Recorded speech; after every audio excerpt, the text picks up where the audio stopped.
Hi everyone, I've teamed up with USG to bring you a video on easy to do textures. We're going to be using Sheetrock Plus 3 mud and also Beadex all-purpose light mud. These muds can be interchangeable, so depending on your regional availability, you can go with either the all-purpose light or the Sheetrock Plus 3 compound. I have my bucket mixed up and I have some sample boards back here, so we'll go through how to apply these textures so that you can get a professional looking finish at home. I've got my mud all loaded in my pan from my bucket over here. It's just mixed with some water. It's pretty thin. Depending on how thick of a texture you're looking for is going to depend on how you mix your mud. A thinner mud is going to give you a thinner texture, not so aggressive. If you're looking for something heavier, chunkier, a little more depth, go with a thicker mud. So we're going to go ahead over to our board here and we're going to do a skip trowel. This is our version of a skip trowel. Everybody has different ones depending on your area. But you're gonna just take a little bit of mud on your knife, about that much, and this is plus 3 sheetrock compound, and then you're just gonna let your knife skip over the board. As you can tell, there's a skip. You can kind of hear the skip sound.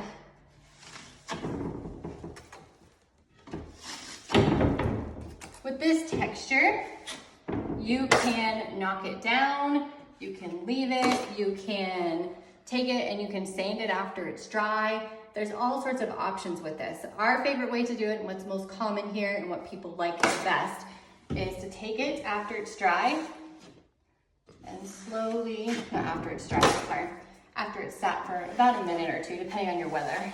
And then you can just take your knife and run it across your board. And what that does is it gets rid of anything that's high, knocks the texture down a little bit, and kind of gives you a nice, smooth finish with that skip action in there. And as this dries down, it will also be a little less aggressive, and you can always come back and sand it. But that's our skip trowel that we do here. And that's how you do that with a 12-inch knife and some pretty thin mud, and just skip it across the board.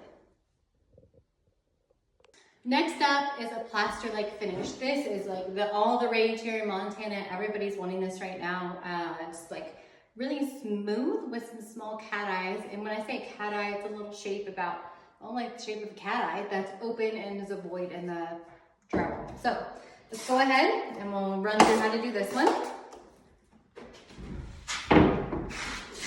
So you kind of just move your mud on pretty organically.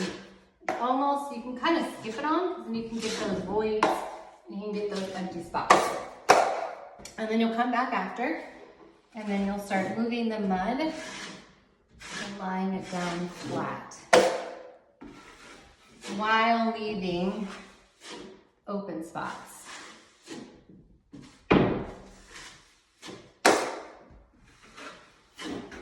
So like right there, those are little cat eyes. And when it dries down, they'll kind of just look like little tiny spots that are open. And the biggest thing about this one is to keep it random. You don't want to have a bunch of spots that are all in a row that are open. So you can always add a little bit more mud. You can take some mud off. It's really a very forgiving texture with a very nice look. The nice thing about doing a plaster-like finish is you can go as smooth or as rough as you choose. So this one I've taken to the same thing, but I knocked it down more. So as you can see, it's like buttery, velvety smooth. There's a little burnishing going on with the mud. And this, when it's painted, will look absolutely stunning. It's just a very beautiful texture. It's really nice, it's smooth to the touch. So you can go either way. You can leave it a little more open, a little more rough, or you can keep and continue to work it and knock it down even more and get this nice, smooth, buttery finish. Now I'm gonna show you Old World is what we call it here. It's kind of in between a skip and a plaster. It's a little more aggressive. It's got a little more depth to it.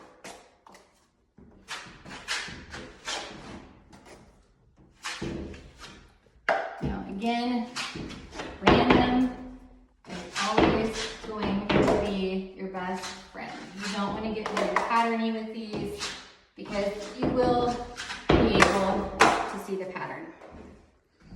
So we've let this Old World one sit for a minute, and now I'm going to start knocking it down.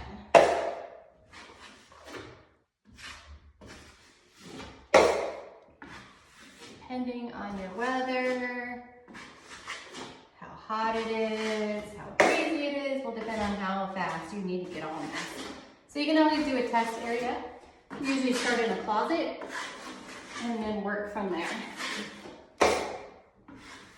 Kind of get your bearings down, see your mud consistency if you're happy with it before you start working a really big ceiling. But that would be an old world example. You have the open cat eye parts, they're deeper, they're chunkier, you're leaving a little bit more texture, and it's more of an aggressive look than those faux plaster finishes behind us. Next up is swirl. It's pretty much, I would say, about 85% of stuff finishes here if it's not a hand plaster-like finish. So for this we use a pull trowel. This is just like a concrete pull trowel. You can find them at any hardware store. And we are using our +3 mud, our +3 joint compound. So you can apply this by hand. We apply it with a big sprayer and spray the mud on. You can roll the mud on. You can use a pan and a knife like this. You can use a hot and a trowel. Kind of however you want to get the mud evenly on the wall. And then you're going to take your pull trowel and you're just going to swirl. Now, doing it by hand, you're going to get a little bit of a rougher finish like I've got right now. This isn't typically how heavy it is in our walls because our mud is so thin because we're spraying it through a sprayer. But you know, you can move it around with the pull trowel, you can do all that stuff. You can kind of like come up with your own textures, your own way that you like it to look. You can push harder, get smoother areas.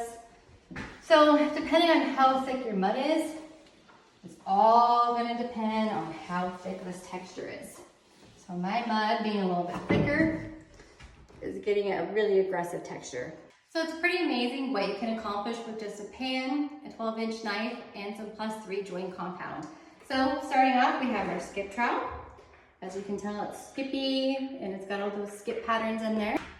This is our buttery, smooth, plaster-like one. It's got some nice, smooth areas. We can come through too after this. Don't forget, you can sand out lines or anything you don't like, get the texture to knock down a little bit more. But this would be a really nice like faux plaster look right here. You kind of have some depth in there with those cat eye looks. It looks absolutely beautiful in a whole house. It's a really nice texture. Then here's our little bit more aggressive plaster one. We've got some bigger voids here. We've got a little bit more action going on, but it really is fun to see how you can really cater these to your own personal taste, depending on how much mud you're leaving on, how much how thin your mud is, and how much you're moving your knife around. And then we have our old world style here. That's kind of a mix between the plaster and the skip. We have some skip texture going on. We also have some cat eyes. We have some smooth areas. This one is really popular here too. We've done a lot of jobs with this.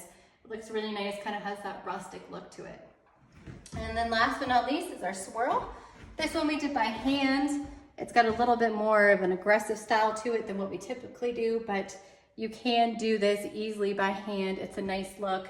Again, super popular around here. You can go super smooth with this, or you can get a lot of action going on. So I hope this helps you guys. There's so many different things you can do. Get creative with it.